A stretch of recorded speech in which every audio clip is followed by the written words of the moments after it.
పూర్వం ఒక ఊరిలో గోవింద్ అనే ఒక రైతు ఉండేవాడు. మంచి పంటలు పండిస్తూ చాలానే ధనం సంపాదించాడు. చాలా రోజుల తర్వాత అతనికి సంతానం కలిగింది.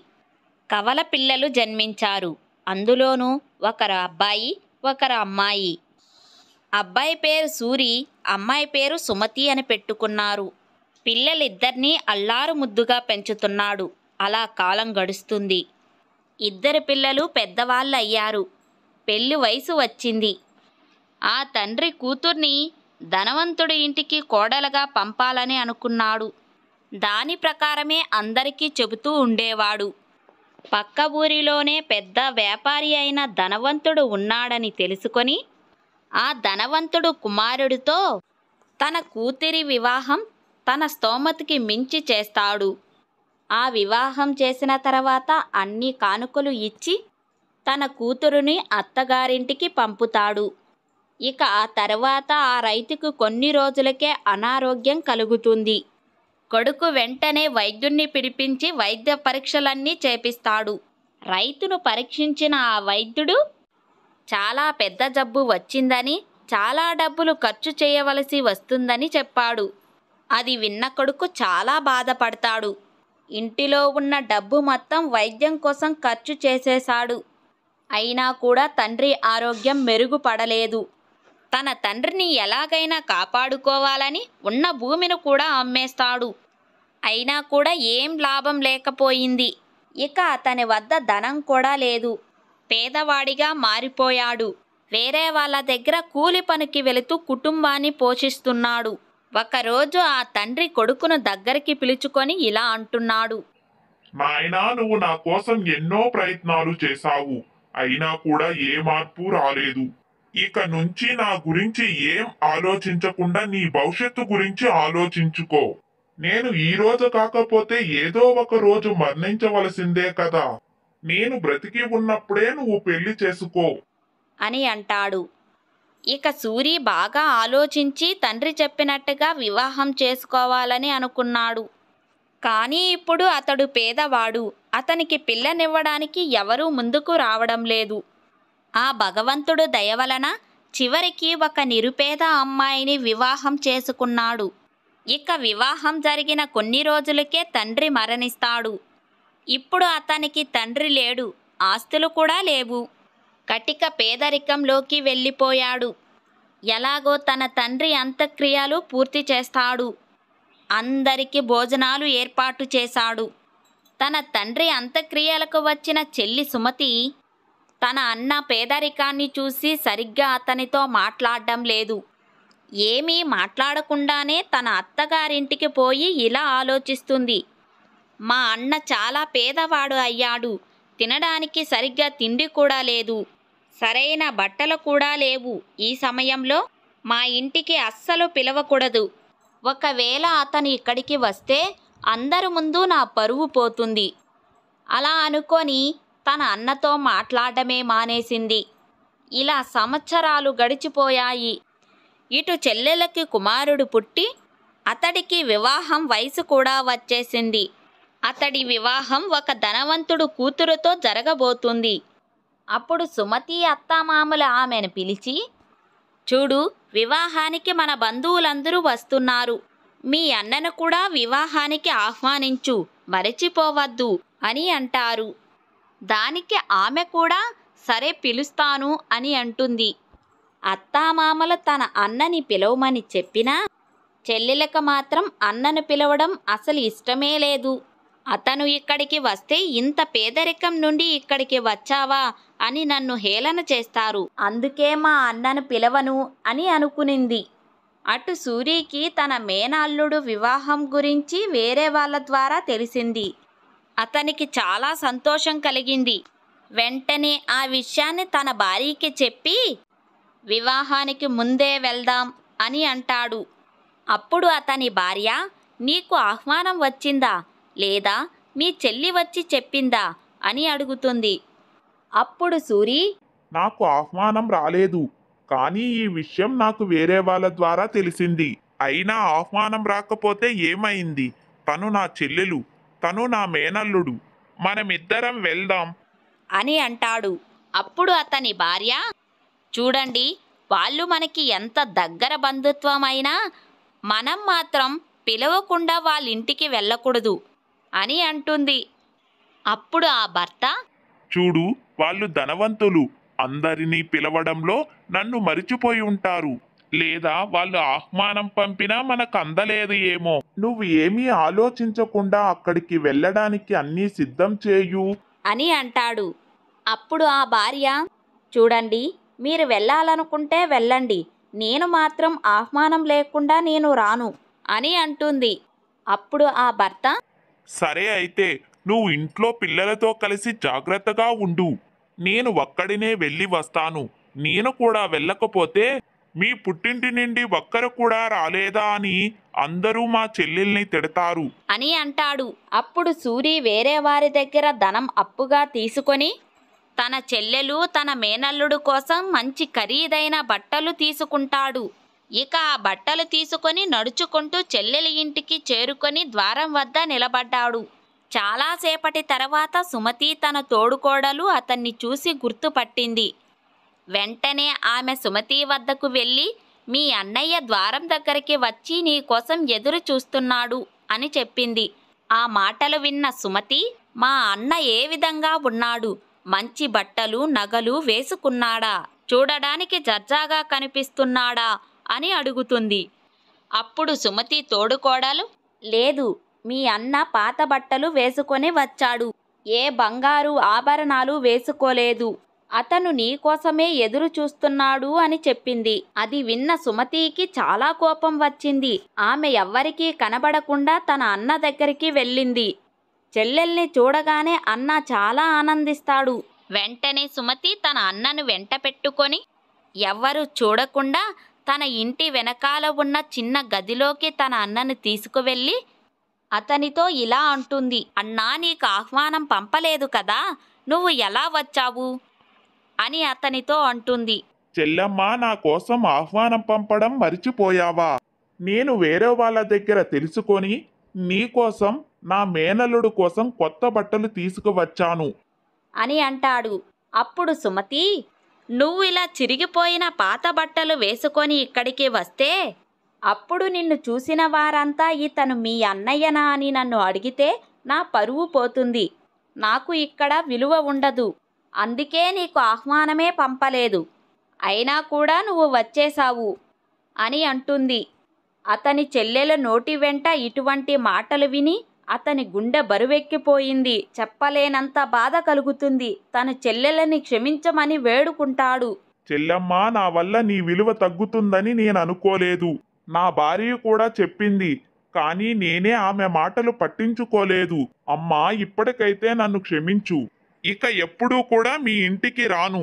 ఈ బట్టలను తీసుకో అంటూ ఆ కొత్త బట్టలు తన చెల్లెలకి ఇచ్చేస్తాడు. అప్పుడు సుమతి, ఎలాగో వచ్చేశావు కదా, నా కొడుకు వివాహం జరిగేంత వరకు ఈ గదిలోనే ఇలాగే ఉండు, బయటికి రావద్దు, నిన్ను ఎవరైనా చూస్తే నా పరువు పోతుంది, నేను భోజనం ఈ గదిలోకే పంపిస్తాను, నువ్వు భోజనం చేసిన తర్వాత వెనక ద్వారం నుండి ఎవ్వరికీ కనబడకుండా వెళ్ళిపో అంటుంది. దానికి అన్న సరేనంటాడు. ఇక సుమతి ఆ గదికి బయట నుండి తాళం వేసి అక్కడి నుండి వెళ్ళిపోతుంది. ఇక సూరి చీకటి గదిలో కూర్చొని ఒంటరిగా బాధపడుతున్నాడు. ఇక తన చెల్లెలు పెళ్లి పనిలో పడి అన్నను మరిచిపోయింది. ఇక అతనికి చాలా ఆకలి వేస్తుంది. అక్కడ తాగడానికి కూడా మంచినీళ్ళు కూడా లేవు. తన చెల్లిని పిలుస్తాడు, కానీ అతని మాటలు అక్కడ ఎవరికీ వినపడ్డం లేదు. ఇలా 2 రోజులు గడిచిపోయాయి. పెళ్లి సంబరంలో మునిగిపోయిన చెల్లికి అన్నే గుర్తుకు రావడం లేదు. ఇక ఆ అన్న, ఆకలితో నేనిక్కడే మరణించేలా ఉన్నాను. నా భార్య పిల్లలు అనాథలైపోతారు అని ఏడుస్తున్నాడు. అదే సమయంలో అక్కడ ఎవరో వస్తున్నట్టు శబ్దం వినిపించింది. అది విని గట్టిగా అరుస్తాడు. ఏదో పని మీద సుమతి తోడుకోడలే అక్కడికి వెళ్ళింది. ఆ అరుపులు విని తలుపులు తెరిచింది. అందులో నుంచి సూరి బయటికి వస్తాడు. అతన్ని చూసి ఆమె ఆశ్చర్యపోతుంది. అన్నయ్య, ఈ గదిలోకి ఎలా వచ్చావు? ఎవరు బయట నుండి తాళం వేశారు అని అడుగుతుంది. జరిగినది చెబితే తన చెల్లి పరువు పోతుందని భావించి, అమ్మా, నేను ఈ గదిలో ఏముందో అని చూడ్డానికి వచ్చాను. చల్లగా ఉందని విశ్రాంతి తీసుకున్నామని అనుకున్నాను. నేను గదిలో ఉన్నది గమనించకుండా ఎవరో బయట నుండి తాళం వేశారు. నువ్వు కనుక ఇప్పుడు తలుపులు తీయకపోయింటే నేను అందులోనే మరణించేవాడిని. నీకు చాలా ధన్యవాదాలు అంటూ వెనక ద్వారం నుండి బయటికి వెళ్ళిపోయాడు. ఇక ఆకలితో అడుగులు తడబడుతూ ఉండగా తన ఇంటికి అడుగులు వేశాడు. ఇక నీరసంతో కళ్ళు తిరిగి కింద పడిపోతూ ఉండగా అప్పుడే ఒక వృద్ధ మహిళ అక్కడికి వచ్చి అతడిని కింద పడిపోకుండా పట్టుకుంది. చాలాసేపటి తర్వాత అతడికి మెలకువ వచ్చి కళ్ళు తెరిచి చూడగా కళ్ళ ముందు వృద్ధురాలు కనిపించింది. అతడికి సేవలు చేస్తుంది. ఇక అతడు పైకి లేచి ఆమెకు ధన్యవాదాలు చెబుతాడు. అతడిని కాపాడిన వృద్ధురాలు మరి ఎవరో కాదు, సాక్షాత్తు లక్ష్మీదేవే. సూరి భార్య ప్రతిరోజు లక్ష్మీదేవిని పూజిస్తూ ఉండేది. సూరిని కాపాడడానికే ఆమె ఇక్కడికి వచ్చింది. అప్పుడు లక్ష్మీదేవి అతడితో ఇలా అంటుంది, నాయనా, నువ్వు ఎవరు? ఎక్కడి నుండి వస్తున్నావు? ఏమి జరిగింది అని అడుగుతుంది. అప్పుడు సూరి జరిగిందంతా ఆమెకు చెబుతాడు. తన చెల్లెలు తనని ఎంతగా అవమానించిందో చెబుతాడు. అప్పుడు ఆ లక్ష్మీదేవి, నాయనా, జరిగేదేదో జరిగిపోయింది. ఇక ఆ విషయాలన్నీ మరిచిపో. ఎలా జరగాలని రాసిపెట్టి ఉంటే అలాగే జరుగుతుంది. పక్కనే నా పళ్ళ తోట ఉంది. అందులో పళ్ళు తీసుకొని వెళ్ళి నీ పిల్లలకి ఇవ్వు. అలాగే నువ్వు కూడా బాగా ఆకలిగా ఉన్నావు కదా, నువ్వు కూడా ఆ పళ్ళను తిని ఆకలి తీర్చుకో అని అంటుంది. సూరి ఆమె మాటలు విని పళ్ళ తోటకి వెళ్ళి కొన్ని పళ్ళను తిని ఆకలి తీర్చుకున్నాడు. అలాగే ఇంకా కొన్ని పళ్ళను తెంపి సంచిలో నింపుకున్నాడు. ఇక వెళ్ళడానికి అనుమతి కోరగా ఆ వృద్ధురాలు ఇలా అంటుంది, నాయనా, నీకు 9 విషయాలను చెబుతాను, జాగ్రత్తగా విను. అవి నీ జీవితంలో ఉపయోగపడతాయి అంటూ అద్భుతమైన 9 విషయాలను చెప్పింది. ఆ 9 విషయాలను విని ఆయన ఇంటికి చేరుకున్నాడు. తన పిల్లలు తన దగ్గరికి వచ్చి, నాన్న, మా కోసం అత్త ఏం పంపింది అంటూ అడుగుతారు. అప్పుడు సూరి, అత్త మీకోసం పళ్ళను పంపింది అంటూ వారికి ఆ సంచిని ఇస్తాడు. ఇక అతడు బయటనే కూర్చొని చెల్లి చేసిన అవమానం గురించే ఆలోచిస్తూ ఉన్నాడు. ఇక తన భార్య సంచి తీసుకొని ఇంటిలోకి వెళ్ళి ఇప్పి చూడగా ఆమె అందులో వాటిని చూసి ఆశ్చర్యపోయింది. ఎందుకంటే అతను తెచ్చిన పళ్ళన్నీ బంగారంవే. అందులో దానిమ్మ పళ్ళల్లో విలువైన వజ్రాలు ఉన్నాయి. అది చూసి ఆమెకి చాలా ఆనందం కలిగింది. వెంటనే తమ భర్త వద్దకు వచ్చి, అసలు మీ చెల్లెలు అందులో ఏం పంపిందో మీకు తెలుసా అని అడుగుతుంది. అప్పుడు సూరి, నేను తెచ్చిన పళ్ళు వాళ్ళకు నచ్చినట్టుగా లేవు అని అనుకొని, చూడు, మా చెల్లి ఏమిచ్చిందో నేను అదే తీసుకువచ్చాను అని అంటాడు. ఏం పంపిందో నువ్వే వచ్చి చూడు అంటూ అతడిని లోపలికి తీసుకువెళ్ళి ఆ బంగారాన్ని చూపిస్తుంది. అది చూసి అతను కూడా ఆశ్చర్యపోతాడు. మీ చెల్లి మనకి చాలా సహాయం చేసింది, ఇక మన పేదరికం పోయినట్టే అంటుంది. అది చూసిన సూరికి పూర్తిగా అర్థమయ్యింది. తనకి దారిలో వృద్ధురాలు కలిసిన వ్యక్తి సాధారణ వ్యక్తి కాదు, ఆమె సాక్షాత్తు దేవతే. ఆమెనే నాకు ఇదంతా ప్రసాదించింది అని అనుకున్నాడు. కానీ తన భార్యకు మాత్రం ఏమీ చెప్పలేదు. ఇక ఆ ధనంతో ధనవంతుడు అయిపోయాడు. పెద్ద పెద్ద వ్యాపారాలు చేస్తున్నాడు. పెద్ద ఇంటిని నిర్మించుకున్నాడు. చాలా సుఖంగా జీవిస్తున్నాడు. ఆ నగరంలో ఉన్న వారంతా అతన్ని గౌరవిస్తున్నారు. ఒకరోజు సూరి భార్య అతని వద్దకు వచ్చి, చూడండి, మీ చెల్లెలు మనకు ఎంతగానో సహాయం చేసింది. మీరు వెళ్ళి ఆమెను మన ఇంటికి తీసుకురండి అని అంటుంది.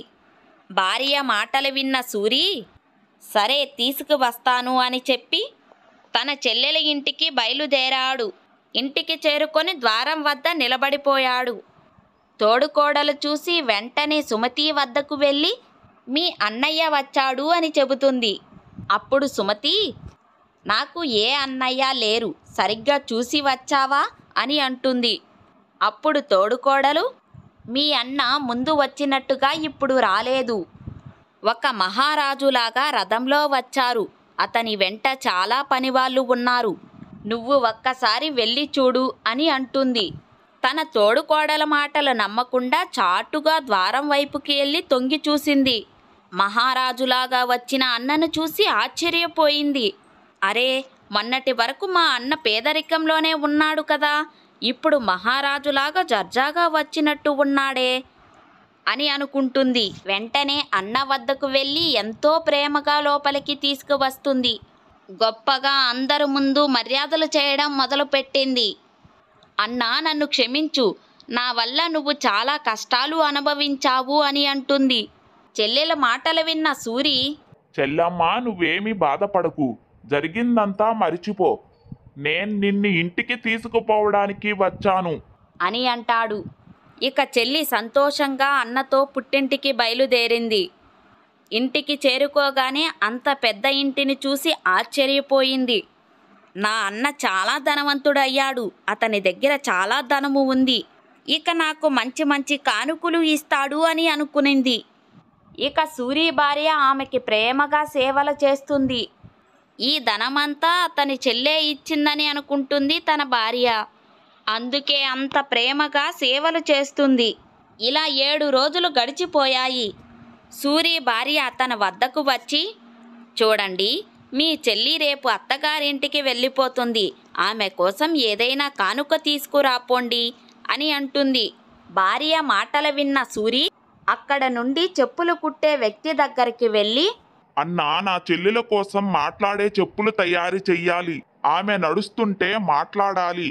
నువ్వు అలాంటి చెప్పులు చెయ్యగలవా అని అడుగుతాడు. అప్పుడు ఆ వ్యక్తి, నేను ఆ చెప్పులు చెయ్యగలను, కానీ దానికి చాలా ఖర్చు అవుతుంది అని అంటాడు.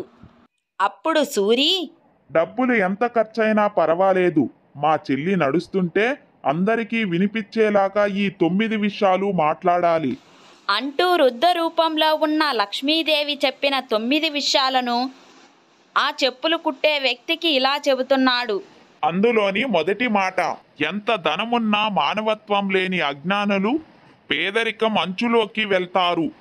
ఎంత ధనం నీ దగ్గర ఉన్నా దానితో పాటు కొంచెం మానవత్వం కూడా ఉండాలి, లేకపోతే ఏదో ఒక సమయంలో పేదరికం తప్పకుండా వస్తుంది. ఇక రెండవది, మానవుడు ఏదో ఒక పని చేయడానికి కృషి చేస్తూ ఉండాలి. ఏదో ఒక పని చెయ్యకుండా సోమరిగా ఉంటే తప్పకుండా పేదరికం వస్తుంది.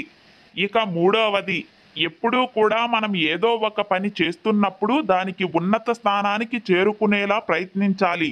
ఏ పనిని చేసినా తనకంటూ ఒక ప్రత్యేకత ఉండాలి. అలా కాకుండా ఒక పనిని ఒకేలాగా చేసేవారికి జీవితంలో ఎదుగుదల ఉండదు, వారు పేదవారుగా మారే అవకాశం ఉంటుంది. ఇక నాలుగవది, అజ్ఞానాన్ని తొలగించుకొని జ్ఞానాన్ని పొందాలి. ఏది జరిగినా కాలాన్ని నిందించకూడదు, తన పనిని తాను చేసుకుంటూ ముందుకు వెళ్ళాలి. ఐదవది, కర్మఫలం ఎప్పుడూ కూడా మన అదృష్టంపై ఆధారపడి ఉండదు, మానవుడు చేసే కష్టంపై ఆధారపడి ఉంటుంది. మనకు అదృష్టం లేదు కదా అని మనం చేసే పనిని ఎప్పుడూ ఆపకూడదు. మనం కష్టపడి పని చేస్తే ఫలితం ఖచ్చితంగా లభించి తీరుతుంది. ఆరవది, ఎప్పుడూ కూడా ఎదుటివారి ఎదుగుదలని చూసి ఏడుస్తూ ఎప్పుడూ ఎదుటివారిని దూషించేవారు ఎప్పటికైనా పేదవాడిగా మారే అవకాశం ఉంటుంది. ఇక ఏడవది, పని చేయడానికి భయపడేవారు, ఏదైనా పని చేయడానికి సాకులు చెప్పేవారు ఎప్పుడూ కూడా ఉన్నత స్థానానికి చేరుకోలేరు, వారు తప్పకుండా పేదరికాన్ని అనుభవిస్తారు. ఇక ఎనిమిదవది, ఎప్పుడూ కూడా పేదవాడిని అవమానించడం, దూషించడం చేయకూడదు. అలాగే దానం చేయని వ్యక్తి కూడా తన దగ్గర ఎంత ధనము ఉన్నా చివరికి కష్టాలను అనుభవిస్తాడు. ఇక చివరిది, చెల్లెమ్మ, కాలం ఎప్పుడూ ఒకేలాగా ఉండదు. ధనం కన్నా మానవత్వం, రక్త సంబంధం చాలా గొప్పది. మానవత్వం లేని ధనం మన దగ్గర ఎంత ఉన్నా వ్యర్థమే అంటూ ఆ 9 విషయాలను చెప్పులు కుట్టే వ్యక్తికి చెబుతాడు.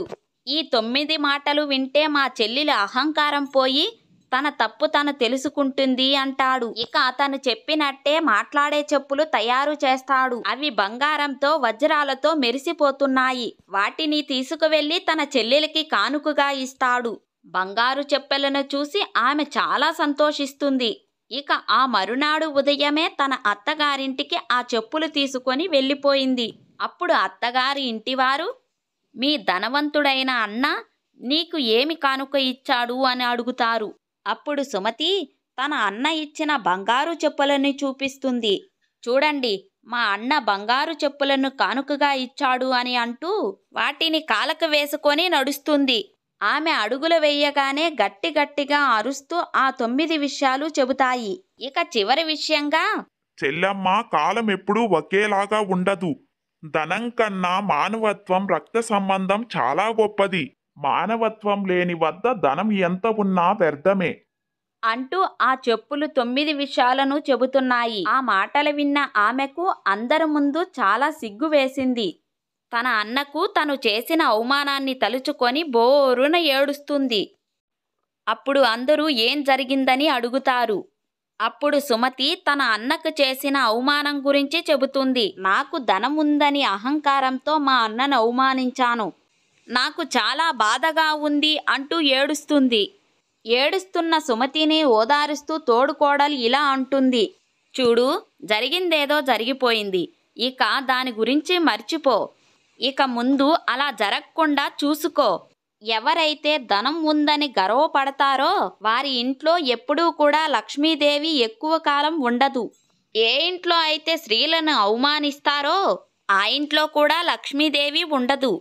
అలాగే ఎప్పుడూ గొడవలు పడే ఇంటిలో కూడా లక్ష్మీదేవి ఉండదు. ఎవరైతే ధనానికి విలువ ఇవ్వకుండా అవసరం లేని ఖర్చులు పెడతారో వాళ్ళింట్లో కూడా లక్ష్మీదేవి ఉండదు. నువ్వేమీ బాధపడకు అంటూ ఓదారుస్తుంది తోడికోడలు. ఇక ఈ మాటలు విన్న సుమతికి అహంకారం పూర్తిగా తగ్గిపోయింది. ఇక అప్పటి నుండి ఎవరిని కూడా తక్కువ చేసి చూడడం లేదు. అందరితో కలిసిమెలిసి ఉంటుంది. ఈ విషయం తెలుసుకున్న తన అన్న కూడా ఎంతో సంతోషపడతాడు. ఒక అడవిలో ఒక నక్క ఉండేది. అది చాలా జిత్తులు మారి. అది ఎప్పుడు వచ్చిందో, ఎక్కడి నుండి వచ్చిందో ఎవరికీ తెలీదు. దాని తీరంతా చిత్రంగా ఉండేది. అందుకనే మిగతా నక్కలు నువ్వు మా కులానికి చెందిన దానివి కాదు అని అనేవి. దానితో మాట్లాడేవి కూడా కాదు. ఇక నక్క ఏం చేస్తుంది? దాని ఆటలు అక్కడ సాగకపోవడంతో ఆ అడవికి దగ్గరగా ఉన్న ఒక ఊరికి వెళ్ళి అక్కడ ఒక మంగలితో స్నేహం చేసుకుంది. పాపం ఆ మంగళవాడు చాలా మంచివాడు. అతనికి నక్క దుర్మార్గం తెలీదు. పైగా నక్క పెద్ద మనిషిలాగా తీయతీయగా మాట్లాడేది. అతను నిజమేనని నమ్మాడు. వాళ్ళిద్దరికీ స్నేహం కుదిరింది. ఒకరోజు నక్క మంగలితో, మంగలి మామ, మనం ఒక పళ్ళ తోట వేస్తే ఎలా ఉంటుంది? మనం తిన్నన్ని తినవచ్చు, మిగతావి అమ్ముకొని డబ్బులు పోగు చేసుకోవచ్చు అని చెప్పింది. పాపం మంగలికి ఈ మాట వినగానే మతిపోయి వెంటనే మామిడి మొక్కలు, సపోటా మొక్కలు, అరటి మొక్కలు తన పొలంలో నాటాడు. అలాగే అక్కడక్కడ గుమ్మడికాయలు, దోసకాయలు కూడా నాటాడు. వాళ్ళ భార్యతో చెట్లకు నీళ్లు పోసి వాటి పెంచడం ప్రారంభించాడు. అయితే నక్క మాత్రం ఏ పని చేయకుండా వాటికి కావలిగా ఉండేది. రాత్రంతా మేలుకొని ఆ కాయలు తినేది. మంగలికి ఒక్క పండు కూడా దొరకనివ్వదు. ఒకరోజు మంగలి నక్కని చూసి, నక్క బావా, తోటలో ఏమన్నా కాయలు పండాయా అని అడిగాడు. ఇప్పుడేం పండుతాయి మామా, వానాకాలం వస్తే పండుతాయి అని చెప్పింది.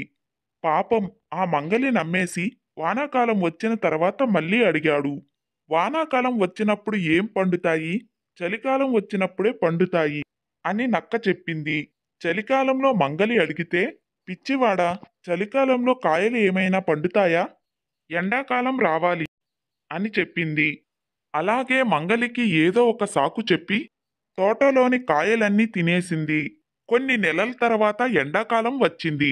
కాయలు పూర్తిగా కాసాయి.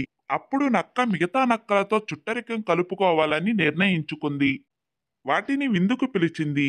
అవి వచ్చి పొట్ట నిండా తిన్నాయి. మిగిలిన కాయలు కొరికి పాడు చేసి మట్టిలో పాతిపెట్టేశాయి. మరుసటి రోజు ఉదయం మంగలి తోటను చూసేదానికి వచ్చాడు. చెట్ల మీద ఒక్క కాయ కూడా మిగల్లేదు. కళ్ళలో నీళ్లు వచ్చాయి. కానీ ఒక మూలన గుమ్మడిపండు కాయ కనిపించింది. మంగలి నక్క మోసాన్ని గ్రహించాడు. మంగలి ఇంటికి వెళ్లి తన కత్తులు తీసుకొని వచ్చి గుమ్మడికాయ చుట్టూ అమర్చి ఆకులతో కప్పేశాడు. తర్వాత ఇంటికి వెళ్లి హాయిగా నిద్రపోయాడు. ఆ రాత్రి నక్క మళ్ళీ తోటకు వచ్చింది. తినేందుకు ఏమీ లేకపోవడంతో చివరికి ఆ గుమ్మడికాయను చూసింది. ఆకలితో ఊహించకుండా దాని మీద దూకింది. ఇంకేముంది, ఆ నక్క శరీరానికంతా కత్తులు గుచ్చుకున్నాయి. నెత్తురు కారడం మొదలయింది. నీరసంగా అక్కడే పడిపోయింది. ఇక నా జీవితంలో ఇలాంటి దుర్మార్గాలు చెయ్యకూడదు అని అనుకునింది. కాని మంగలిని తిట్టింది. ఈ మంగలి నన్ను మోసం చేశాడు, దొంగ మంగలి అని తిట్టినా తన బాధ తగ్గలేదు. బయటపడలేక అలాగే ఉంది. మొత్తానికి ఎలాగో అలాగా అడవిలోకి చేరుకున్న మన నక్కబావ నెత్తురుగడ్డలో అలాగే ఇరుక్కుపోయి 2 రోజులు అక్కడే ఉండిపోయింది. గాయాలు చూడ్డానికి కూడా మెడ కదిలించలేదు. ఎందుకంటే మెడలో నెత్తురు గడ్డ కట్టకపోయింది. ఆ మంగలివాడిని చాలా తిట్టింది. ఆ మంగలివాడిని ఎలా వచించాలా ఎత్తుల మీద పై ఎత్తులు వేస్తూ అలాగే ఉండిపోయింది. 3వ రోజు పెద్ద వర్షం పడింది. ఆ వర్షానికి నెత్తురంతా తడిసి నక్క కదలడానికి వీలయ్యింది. కానీ 3 రోజులు అలాగే కూర్చోవడం వల్ల నరాలు పట్టుకుపోయి 4 కాళ్ళ మీద నిలబడలేకపోయింది. కాసేపటికి ఎలాగో నిలదొక్కుకొని దగ్గరలో ఉన్న ఆ పొదల్లోకి వెళ్ళి కొన్ని ఆకులు మేసింది. ఆ గాయాలకి అదే మందు. బాగానే ఉంది కాని ఇప్పుడు తిండి ఎలా? అదీ కాక 3 రోజుల నుండి కటిక ఉపవాసం. పోనీ అటు వెళ్ళి కోడి పిల్లలనైనా బాతు పిల్లలనైనా వేటాడ్డానికి ఒంట్లో ఓపిక కూడా లేదు. ఎలాగా అని ఆలోచిస్తే చెట్టు కింద ఉన్న ఆవు జ్ఞాపకం వచ్చింది మంగళవాడిది. దగ్గరలోనే ఉంది వాళ్ళ ఇల్లు. ఎలాగైనా ఆ ఆవును చంపితే 10 రోజులు హాయిగా తినవచ్చు.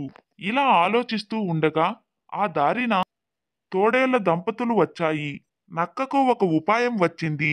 మగ తోడేలుని పిలిచి, ఇదిగో తోడేలు మామ, మీకు ఆవు దొరికితే చంపుతారా అని అడిగింది. ఎక్కడుందో చెప్పు అని అడిగాయి ఆ తోడేళ్ళు. అయితే మీరు ఇక్కడే ఉండండి అని చెప్పి మెల్లగా మంగళవాడి కొట్టంలోకి వెళ్ళింది. అప్పటికి బాగా చీకటి పడింది. మంగళవాడు లోపల అన్నం తింటున్నాడు. కొట్టంలో ఎవరూ లేరు. మెల్లగా ఆవు తాడు కొరికి దొడ్డుదావనే ఆవుని తీసుకువచ్చింది. తోడేలు ఆవు కోసం చెట్టు దగ్గరే దాక్కొని ఉన్నాయి. ఆవును చూడగానే వెనకగా వచ్చి ఆవు మీద పడి చంపేశాయి. ఈలోగా మంగలివాడు అన్నం తిని ఆవుకి మేత వేసి వెళదామని కొట్టంలోకి వచ్చి చూశాడు. అక్కడ ఆవు లేదు. గాబరా పడి ఇరుగు పొరుగు వాళ్ళని పిలిచి కాగడాలు నూనుగుడ్లు చేత పట్టుకొని వెతుక్కుంటూ తోడేలు దగ్గరికి వచ్చారు. తోడేలు మనుషులను చూడగానే పారిపోయాయి. నక్కబావ వాళ్ళని చూసి అంతకు ముందే దాక్కున్నాడు. చచ్చిపడున్న ఆవుని చూసి పాపం మంగళవాడికి ఏడుపు వచ్చేసింది. ఏం చేస్తాడు పాపం, ఇంటికి వచ్చి పెళ్ళాంతో చెప్పుకున్నాడు. వాళ్ళకి నక్కబావ మీద కాస్త కూడా అనుమానం రాలేదు. మర్నాడు ఉదయం ఆ ఆవు తోలైనా అమ్ముకున్నామని తోలు పని చేసే వాళ్ళతో చెప్పాడు. వాళ్ళు మాకు చాలా పనులున్నాయి, తీరిక లేదని చెప్పారు. పాపం మంగలి ఏం చేస్తాడు, ఆవును అలాగే పెట్టి ఊరుకున్నాడు. ఈలోగా నక్కబావ ఆవు కడుపుకి కన్నం పెట్టి రోజూ రాత్రులు వచ్చి తినడం మొదలుపెట్టింది. 3 రోజుల తర్వాత కడుపు ఖాళీ అయ్యింది. మళ్ళీ అక్కడికక్కడికే తిరగడం ఎందుకని పొగలంతా ఆవు కడుపులోనే ఉండి ఆకలి అయినప్పుడల్లా తినడం మొదలుపెట్టింది. ఇలా 4 రోజులు అయ్యేసరికి మాంసం అయిపోయింది. ఇక నక్కబావ బయటికి వెళ్దాం అనుకున్నాడు కాని ఆవు తోలు బాగా ఎండిపోయి కన్నంలో బిగుసుకుపోయింది. పాపం నక్క ఏం చేస్తుంది, కొరికి బయటికి రావాలనుకునింది కాని దాని తరం కాలేదు. అయ్యో, మళ్ళీ దీనిలో చిక్కుకుపోయాను ఏంట్రా దేవుడా అని విచారించింది నక్క. అలా 2 రోజులు గడిచాయి. ఒకరోజు తోలు పనుల వాళ్ళు ఆ దారిలో వస్తూ తోలు వలుచుకుంటే బాగుంటుంది అని కొమ్ములు పట్టుకొని లాగాయి. నక్కకి అది చూసేసరికి పై ప్రాణాలు పైకే పోయాయి. కానీ దానికి ఉపాయం టక్కున దోచి, ఎవర్రా మీరు, మీకంతా పిచ్చి పట్టిందా? నేను ఎవరనుకుంటున్నారు? ఈ ఊరు గ్రామదేవతని. నాకు కోపం తెప్పిస్తారా? మీ ఊరిని నాశనం చెయ్యబోతున్నాను. రేపు సాయంత్రంలోగా 100 బిందెల నీళ్లతోనూ ఏక కోడిపుంజును తీసుకువచ్చి నీళ్లతో నాకు అభిషేకం చేసి కోడిపుంజు నాకు బలి ఇవ్వకపోతే మీ ఊరిని నాశనం చేస్తా అని బిగ్గరగా అరిచింది నక్క. ఇక ఆ ఆవును వదిలేసి భయంతో ఊరిలోకి పరిగెత్తి మునసపుతో కరణాలతో ఈ విషయం చెప్పారు. వాళ్ళందరూ ఆవు దగ్గరికి వచ్చి, అమ్మా తల్లి, గంగాలమ్మ, మా వల్ల ఏం తప్పు జరిగిందమ్మా అని అడిగారు. మీ వల్ల కాదు, ఆ మంగలి వల్ల. ఆ మంగలి ఆవును చంపాడు. అందువల్లే ఈ శాపం మీ ఊరుకు చుట్టుకుంది. మీరు వెళ్ళి వాడిని వాడి పెళ్ళాన్ని పంపి నేను చెప్పిన పూజలను జరిపించండి. నేను మీ జోలికి రాను, లేదంటే మీ ఊరు నాశనమైతుంది అని చెప్పింది. వెంటనే మునసపి గ్రామం వాళ్ళతో కలిసి మంగలివాడి ఇంటికి వెళ్ళి, ఇదంతా నీ తప్పేనట, ఈ ఖర్చంతా నువ్వే పెట్టుకోవాలి అని చెప్పారు. పాపం మంగలి ఏం చేస్తాడు, మారు మాట్లాడకుండా పళ్ళు పత్రి పెద్ద కోడిపుంజు తీసుకొని వేద పండితులతో తాళాలు మేళాలు తీసుకొని గ్రామ ప్రజలతో ఆవు దగ్గరికి వచ్చారు. కోడికి కాళ్ళు కట్టి ఆవు దగ్గర పడేసి 100 బిందెలు ఆవు మీద పోసి భార్యాభర్తలు ఇద్దరు దండం పెట్టారు. అప్పటికే ఆవు తోలు మెత్తబడింది, కన్నం బాగా పెద్దదయ్యింది.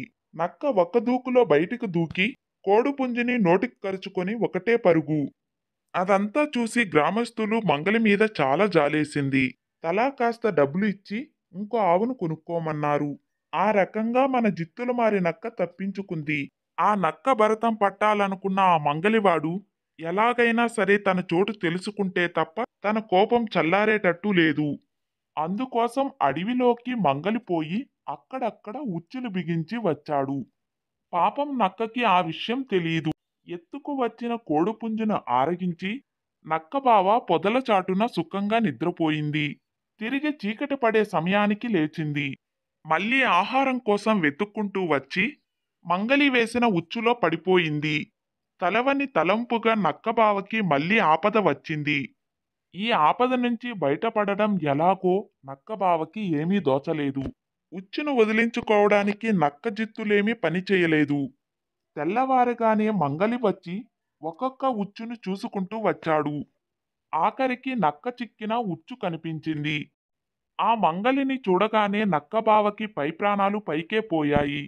ఈ ఉచ్చు పనింది మంగళవాడే అయితే తనని ప్రాణాలతో వదలడు, ఎలారా భగవంతుడా అని అనుకునింది నక్క. మంగలి మామ, నన్ను పట్టుకుంటే నీకేం ఒరుగుతుంది?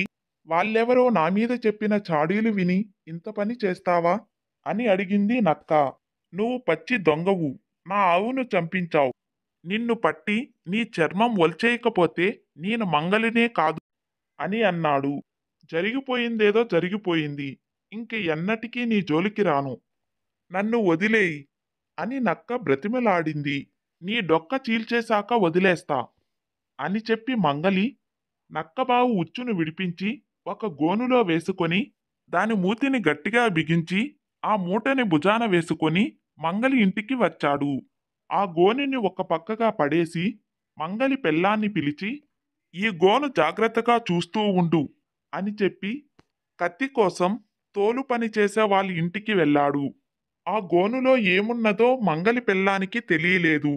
కానీ మొగుడు వద్దన్నాడని ఆ గోను దగ్గరకు కూడా వెళ్ళలేదు. కానీ నక్కబావ మంగలి పెళ్ళాన్ని ఎలాగైనా మోసం చెయ్యాలని మంచి పథకం వేశాడు.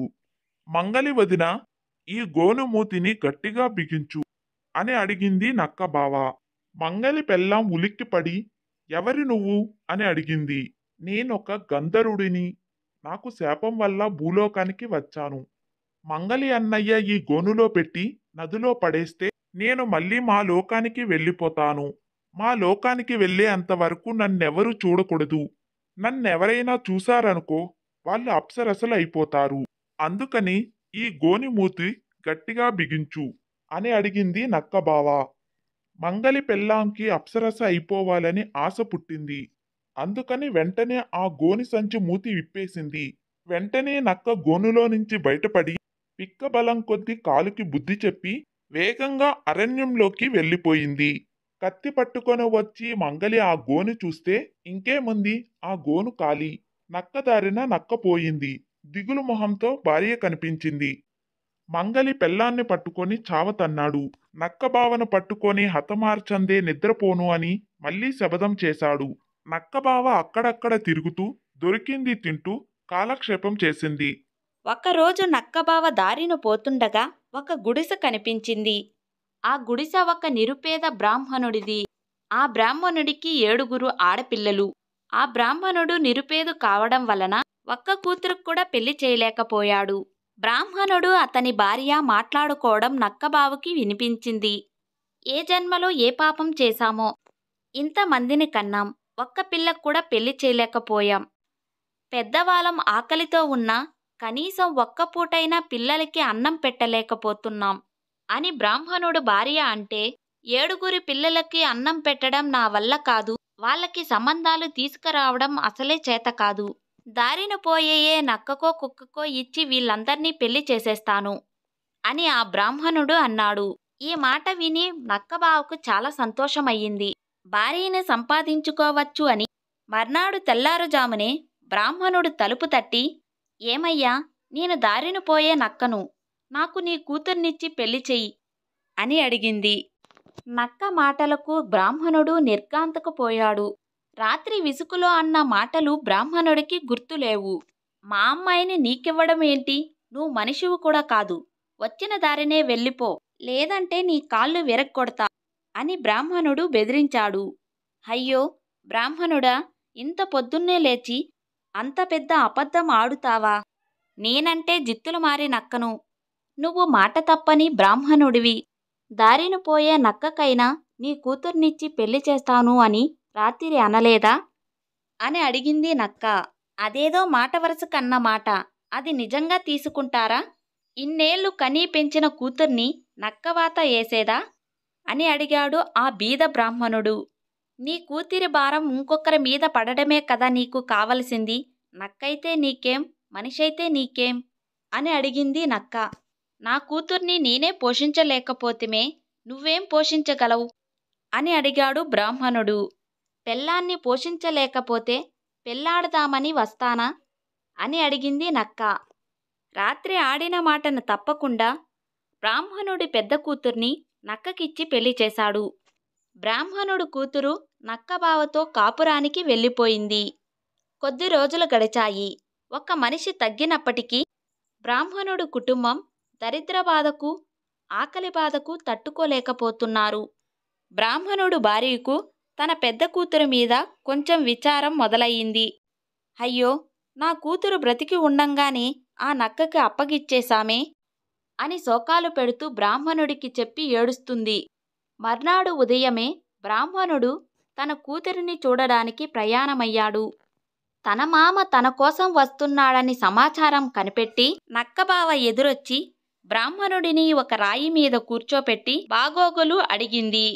నా కూతురెక్కడా, అసలు మీ ఇల్లెక్కడా, అసలు బ్రతికే ఉందా అని బ్రాహ్మణుడు ఆతృతతో అడిగాడు. మీ కూతురు గురించి చింతేమీ అవసరం లేదు, మీ కూతురు కులాసాగానే ఉంది, మీరిక్కడే ఉండండి, ఇప్పుడే తీసుకువస్తాను, మీరు మాత్రం మా ఇంటికి రావడానికి వీల్లేదు అని నక్కబావ వెళ్ళింది. కొద్దిసేపట్లో ఇద్దరూ వస్తారు. తన కుమార్తె చక్కని దుస్తులు, నగలు ధరించడం చూసి, అల్లుడా, నీ గురించి నేను ఏదేదో భావించాను, కానీ నువ్వు చాలా మంచివాడివి, మేము అక్కడ ఆకలితో అలమటిస్తున్నాం, మాకు ఏదైనా దారి చూపించు అని బ్రతిమలాడాడు. దొంగ తిండి తినే నక్కని నా దగ్గర మాత్రం ఏముంటుంది, సరే ఒక దానిమ్మ పండు ఇస్తాను, దాన్ని తీసుకుపోయి దొడ్లో నాటండి, అది త్వరలోనే పెరిగి పెద్దదయ్యి మంచి కాపుకు వస్తుంది, ఆ పళ్ళు అమ్ముకుంటే మీ దరిద్రం తీరుతుంది అని చెప్పి ఇచ్చింది నక్క. ఆ బ్రాహ్మణుడు నక్కబావ ఇచ్చిన దానిమ్మ పండును తీసుకొని ఆ రాత్రే నాటేశాడు. మర్నాడు తెల్లవారుజామున చూసేసరికి రాత్రి నాటిన దానిమ్మ చెట్టు దగ్గర పెద్ద చెట్టు పెరిగి ఉంది. దాని నిండా దానిమ్మ పళ్ళు విరగకాసి బాగా పండిపోయి ఉన్నాయి. ఇక బ్రాహ్మణుడు సంతోషంతో ఆ ఊరి శెట్టి దగ్గరికి వెళ్ళి, శెట్టిగారు, మా దానిమ్మ చెట్టుకు కాయలు కాశాయి, మీరు ఖరీదు చేస్తారా అని అడిగాడు. శెట్టికి వ్యాపారం చేసే ఉద్దేశం లేదు, కానీ 2 కాయలు దొరికితే గర్భిణీగా ఉన్న తన ఇల్లాలికి ఇద్దామని వచ్చి 2 కాయలు కోసుకొని, బాగుంటే నేనే తీసుకుంటాను అని చెప్పి ఇంటికి వచ్చాడు. శెట్టు భార్య దానిమ్మ పండు వలిచేసరికి దానిమ్మ పండు నిండుగా వజ్రాలు ఉన్నాయి. 2వ పండు కూడా వలిచేసరికి తెల్లగా నిగనిగలాడుతూ కనిపించాయి. అవి చూడగానే శెట్టికి ఎక్కడలేని ఆత్రం కలిగి, బ్రాహ్మణుడికి ఈ విషయం తెలిసేలోగా చెట్టుకు ఉన్న పిందులతో సహా కొనేయాలని ఇంటి నుండి బయలుదేరాడు. శెట్టిగారు కాయలన్నీ కొంటాననేసరికి బ్రాహ్మణుడికి చాలా సంతోషం వేసింది. శెట్టిగారు అన్ని కాయలు కోసేసి చెట్టు దులిపేశారు. బ్రాహ్మణుడు పిల్లలు ఒక్క కాయన్నా రుచి చూస్తామన్నా వినలేదు. దానిమ్మకాయలతో కడుపు నిండుతుందా? మీకు కావలసినవన్నీ దానిమ్మ పండ్లకు వచ్చిన ఖరీదుతో పంపిస్తాను అని చెప్పి వెళ్ళాడు శెట్టిగారు. అల్లుడు మంచి సహాయం చేశాడని బ్రాహ్మణుడు కుటుంబం అంతా సంతోషించింది. ఏ రోజుకి ఆ రోజుకల్లా దానిమ్మ పండ్లు చెట్టుకు ఉండేటివి.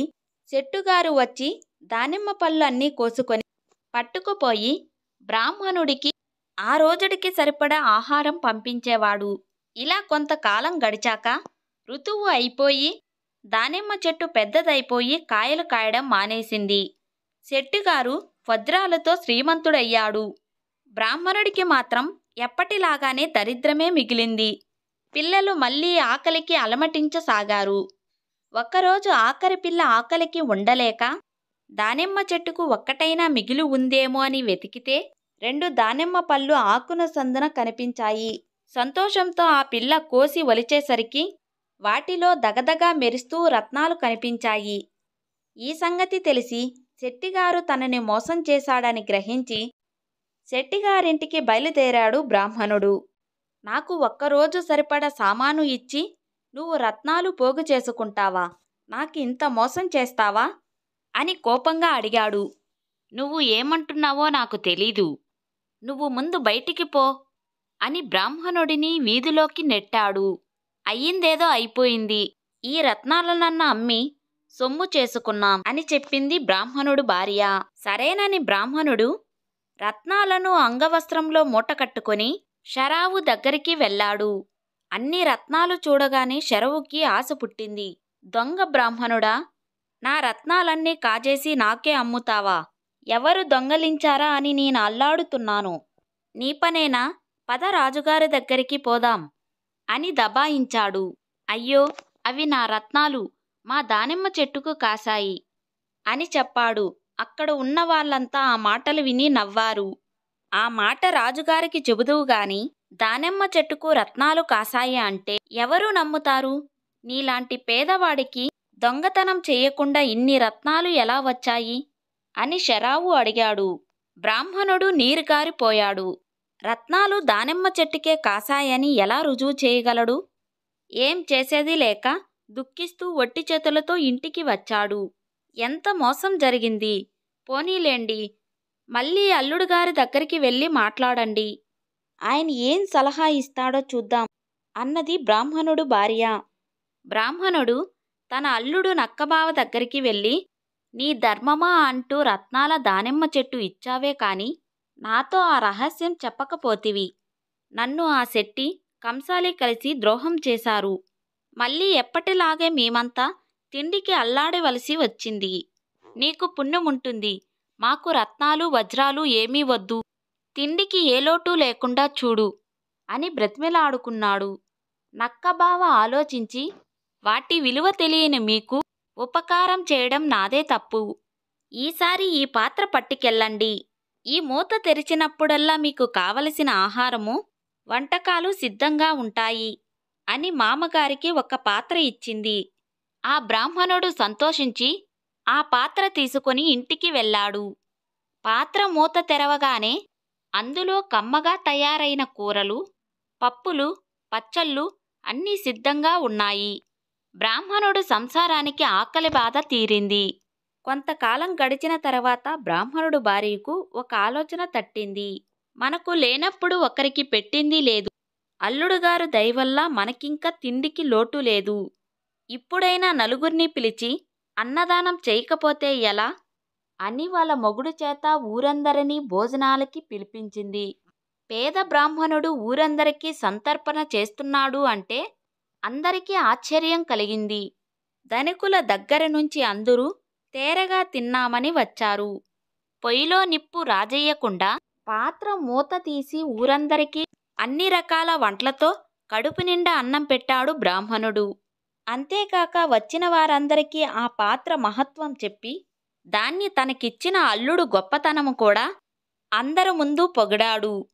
బ్రాహ్మణుడు సంతర్పణంలో భోంచేసిన వాళ్ళలో రాజుగారి ఇంట భోంచేసిన వాళ్ళు కూడా ఉన్నారు. వాళ్ళు రాజుగారి దగ్గరికి వెళ్ళి, మహారాజా, మన ఊరిలో ఉన్న బీద బ్రాహ్మణుడి దగ్గర ఒక పాత్ర ఉంది. దాని మూత తీసినప్పుడల్లా మహా రుచికరమైన వంటకాలు వస్తాయి. వాటి ముందు నలభీమన పాకాలేమి పనికిరావు. అది నిజంగా మీలాంటి ప్రభువుల దగ్గర ఉండవలసిందే కాని ఆ పేద బ్రాహ్మణుడి దగ్గర ఉండవలసింది కాదు. ఆ బ్రాహ్మణుడు రోజూ సంతర్పణ చెయ్యగలడు. అప్పుడు మీ విందుకు ఎవరు వస్తారు అని చెప్పారు. రాజు వాళ్ళ మాట వినిన వెంటనే బ్రాహ్మణుడి ఇంటికి స్వయంగా ఆ పాత్రని చూడడానికి స్వయంగా తనే బయలుదేరి వెళ్ళాడు.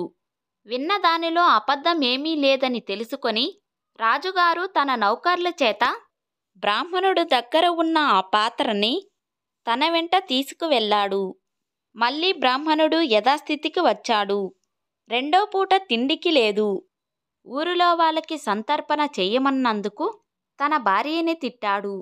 భార్య మాట విన్నందుకు తనను తాను తిట్టుకున్నాడు. ఊరిలో వాళ్ళందరికీ ఈ సంగతి తెలిసింది. నిన్న ఊర్లో అందరికీ గొప్పగా విందు చేశాడు, ఇవాళ మింగ మెతుకులేదు అని బ్రాహ్మణుడిని చూసి అందరూ నవ్వుకుంటున్నారు. ఈ లోకానికి కృతజ్ఞత లేదు. ఇక తప్పేది లేక బ్రాహ్మణుడు తన అల్లుణ్ణి వెతుక్కుంటూ బయలుదేరాడు. నక్కబావ దారిలో కలుసుకొని జరిగిందంతా విని, మామగారు, మీకంటే వెర్రి బ్రాహ్మణ్ణి నేనెక్కడా చూడలేదు. తినటానికి ఇంత ఉన్నప్పుడు నెమ్మదిగా ఉండక మీకు ఈ సంతర్పణలు గొప్పలు ఎందుకు? అయ్యిందేదో అయిపోయింది. మీకు ఇంకొక పాత్ర ఇస్తాను. దాన్ని పట్టుకి వెళ్ళి మీకు అపకారం చేసిన వాళ్ళందర్నీ శిక్షించి మీ సొమ్ము రాబట్టుకోండి. ఈ పాత్రలో తాడు కర్ర ఉన్నాయి. మూత తీసినప్పుడల్లా అవి పైకి వచ్చి మీరు కట్టివేయమన్న వారందరినీ కట్టేసి కొడతాయి అని చెప్పింది నక్కబావ. బ్రాహ్మణుడు ఆ పాత్రని భుజాన పెట్టుకొని వీధిలో నుంచి వస్తూ కనపడిన వారికంతా ఒక పాత్ర పోతే ఇంకో పాత్ర అని చెప్పుకుంటూ ఇంటికి చేరుకున్నాడు. మర్నాడు బ్రాహ్మణుడు మళ్ళీ ఊరంతా తిరిగి, మీరంతా మా ఇంటికి దయచేయాలి. మా కొత్త పాత్ర ప్రభావం మీరంతా చూసి తీరవలసిందే అని పిలిచి వచ్చాడు. వెనకటిలాగే ఊరంతా బ్రాహ్మణుడి ఇంటికి వచ్చారు. బ్రాహ్మణుడు ఆహ్వానం అందుకున్న రాజావారు కూడా వచ్చారు. అందరూ కూర్చున్నారు. రాజుగారికి ఉన్నత ఆసనం వేశారు. బ్రాహ్మణుడు పాత్ర తెచ్చి మధ్యలో పెట్టి మూత తీశాడు. అందరికీ తిన్నన్ని వడ్డించు అని అన్నాడు. వెంటనే పాత్రలో నుంచి అంతులేని తాడు బయటికి వచ్చి అందర్నీ గట్టిగా కట్టేసింది.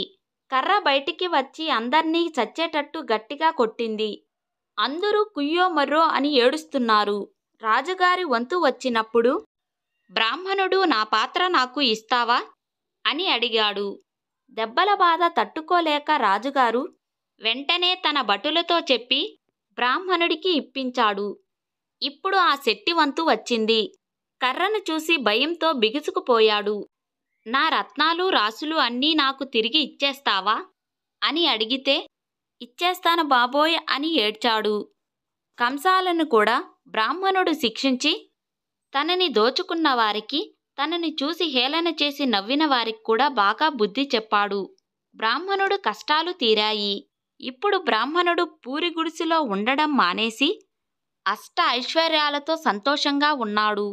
అయితే బ్రాహ్మణుడికి ఒక అనుమానం వచ్చింది. మనకు ఇంత ఉపకారం చేసిన అల్లుడు సామాన్యమైన నక్క అయితే కాదు. ఇందులో ఏదో రహస్యం దాగి ఉండాలి.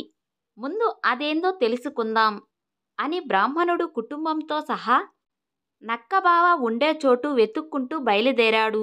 నక్కబావ ఉంటున్నది ఒక రహస్యమైన గృహ. బ్రాహ్మణుడు తన కుటుంబం అంతా వెళ్లారు. అంతవరకు తన ఇల్లును దాచిపెట్టిన నక్కబావ ఇప్పుడు తనకు తానుగా గృహలోకి తీసుకుపోయింది. గృహ లోపల పెద్ద భవనం ఉంది. ఎక్కడ చూసినా రత్నాలే. అందరూ అది చూసి ఆశ్చర్యపోయి నక్కకు ఇటువంటి ఇల్లు ఎలా వచ్చింది అనుకున్నారు. అయితే నక్కబావ రహస్యం బ్రాహ్మణుడు చిన్న కూతురు కనిపెట్టింది. అతనొక్క రాజకుమారుడు.